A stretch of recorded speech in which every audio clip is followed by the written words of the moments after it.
Bonjour à tous, bienvenue chez moi, j'espère que vous allez bien. Au menu de cette vidéo, la revue d'une figurine NECA tirée de Predator, le Jungle Patrol Dutch. Alors pour ceux qui s'en rappellent plus, Dutch, c'est tout simplement le personnage de Schwarzenegger dans Predator. Allez, on regarde ça tout de suite.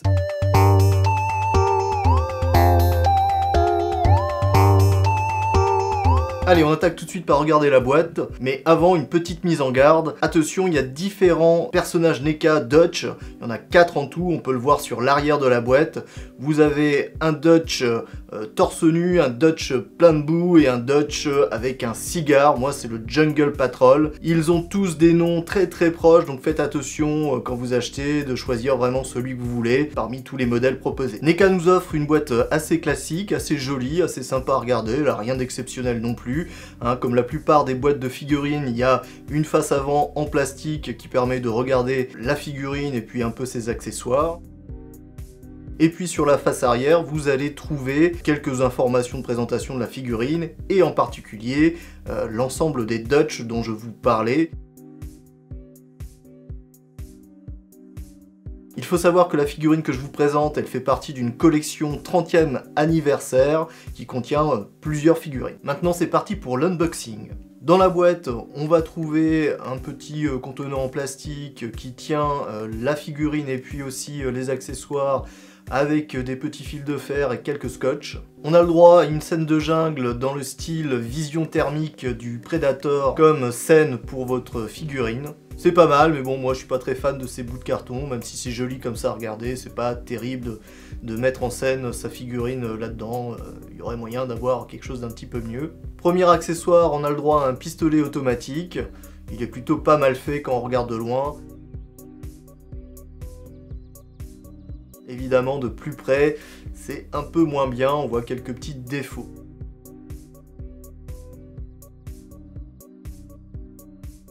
Deuxième accessoire, on a le droit à son couteau de survie. Une véritable mini machette. Il est plutôt pas mal fait. Là aussi, quand on y regarde de près, on voit que la peinture n'est pas tout à fait géniale, mais c'est quand même pas mal et dès qu'on prend un peu du recul, qu'on regarde normalement la figurine, c'est très crédible comme accessoire. Et enfin, en troisième accessoire, on a le droit à son M16 qui est plutôt pas mal fait aussi. De près, c'est la même chose, c'est un petit peu moins bien, mais je le trouve quand même assez réussi, même en y regardant de très près. Ce M16, il a le droit à son lance-grenade. Il a le droit aussi à sa petite sangle qui est faite en plastique, que j'aime moyennement, j'avoue, parce que c'est assez difficile de la mettre dans la position qu'on veut. C'est très souple, mais ça reste pas en place. Ça a tendance à se relever tout le temps. Voilà pour les accessoires, maintenant on peut attaquer la bête. Alors ils n'ont pas hésité à mettre la tonne d'attache fil de fer. Ça va pas bouger pendant le transport. La figurine en elle-même, elle est très réussie, vous avez des beaux détails, une belle peinture, pas mal de textures qui sont bien rendues, que ce soit son veston, son gilet de combat, son treillis, ses chaussures, ses muscles avec les veines, tout ça est très réussi. Mais je vais pas vous en parler beaucoup plus, je vais vous laisser vous faire votre propre idée. Je vous ai mis à la fin de la vidéo un petit clip musical qui vous permettra de regarder ça de près. Et on va regarder quelles sont les possibilités de mouvement avec cette figurine. Et là on est gâté avec NECA, il y a des jointures partout qui permettent de bouger à peu près tout dans tous les sens. C'est parfois un peu limité dans certains mouvements, mais c'est quand même pas mal pour faire ce que vous voulez, la mettre dans la posture que vous voulez. On va commencer par la tête. Alors la tête, on peut la tourner à 360 degrés. On peut aussi la basculer vers l'avant, la basculer vers l'arrière.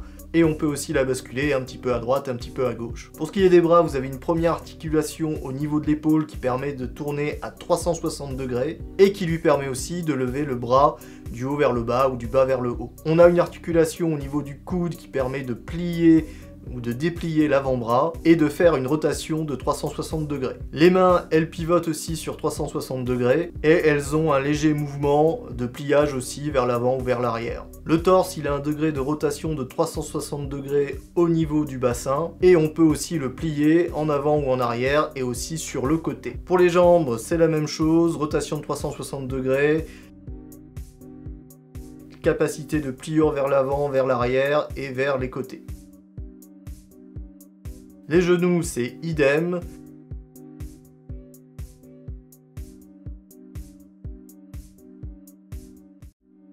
Et les pieds, enfin, c'est aussi la même chose.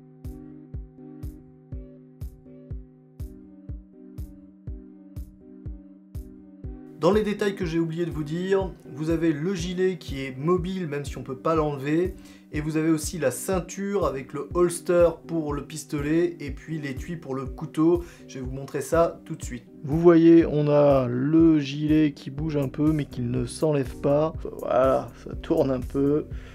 Et ça fait bouger le holster. Petite information technique aussi, la figurine pèse 123 grammes. Elle fait environ 18 cm de haut. Si vous lui écartez les bras au maximum, elle fait à peu près 15 cm de large, sans compter les accessoires. Si vous mettez le M16, c'est beaucoup plus grand. La largeur de la boîte fait environ 14,2 cm. Elle fait environ 5,5 cm d'épaisseur et 22,3 cm de hauteur. Voilà, c'est tout pour la partie revue. Maintenant, je vous laisse avec une petite séquence musicale que je vous ai concocté avec amour. Si cette vidéo vous plaît, si vous appréciez la séquence qui va suivre, n'oubliez pas de mettre un petit like, un petit commentaire, de vous abonner, ça me donne la motivation pour vous faire d'autres vidéos de ce type là. Je vous donnerai mon avis final sur cette figurine à la fin de cette vidéo. Maintenant je vous laisse apprécier par vous-même les qualités de cette figurine. J'espère que ça vous plaira. Sale petit enfant de putain.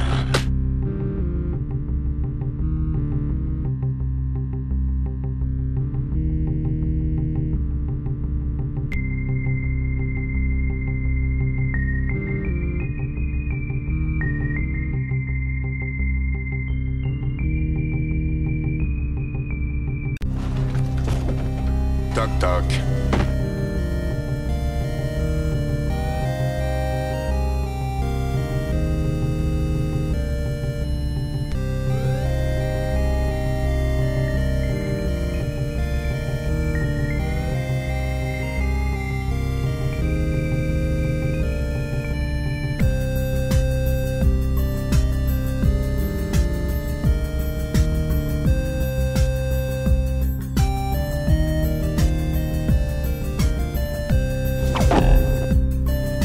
Aiguise-moi ça.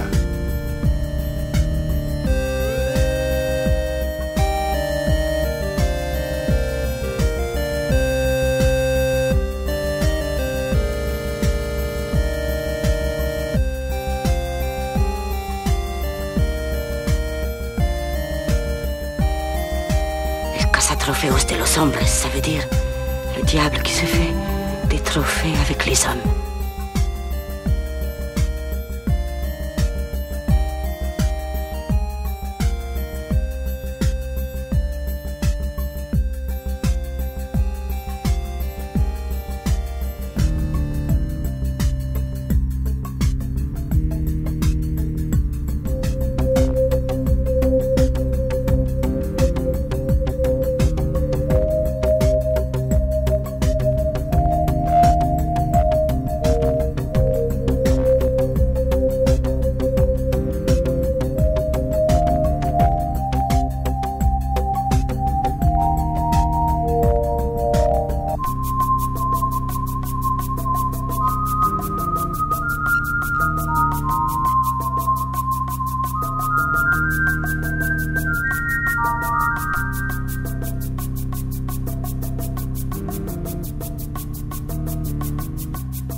Merde.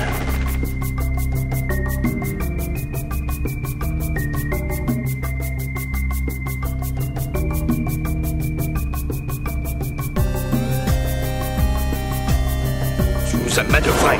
C'était un piège à con. C'est ça, hein? C'était du boniment, cette histoire de ministre. Tu voulais qu'on fasse ton sale boulot.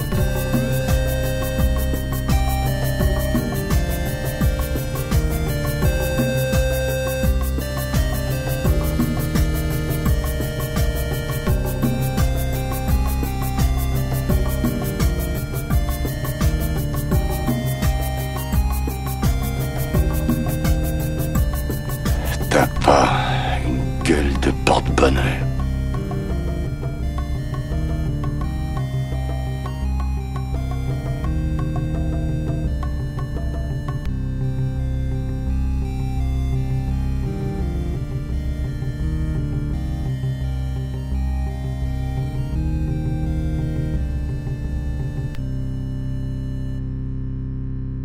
Le bilan de cette figurine pour moi il est très bon, j'en suis très content. C'est une figurine qui coûte 40 € sur Amazon, ce qui est assez raisonnable. Évidemment le niveau de détail par rapport à la figurine Pilette dont j'ai fait aussi la revue en vidéo, vous pouvez aller voir ici si ça vous intéresse, est un petit peu moins bon, mais c'est aussi assez normal. Vous avez une figurine de 12 pouces et ici une figurine de 7 pouces, forcément le niveau de détail est un peu moins bon, c'est assez logique. Dans les reproches que je pourrais lui faire, eh bien j'avoue que j'aurais bien aimé avoir une deuxième tête, un deuxième visage, en particulier celui avec le cigare. Je trouve que c'est un peu dommage de pas avoir cette deuxième tête qui est quand même très iconique au film et qui aurait été vachement bien avec le thème Jungle Patrol de cette figurine. Mis à part ça, les accessoires sont bons, les détails sont bons, la peinture est bonne, le rendu des textures est super, la figurine bouge dans tous les sens.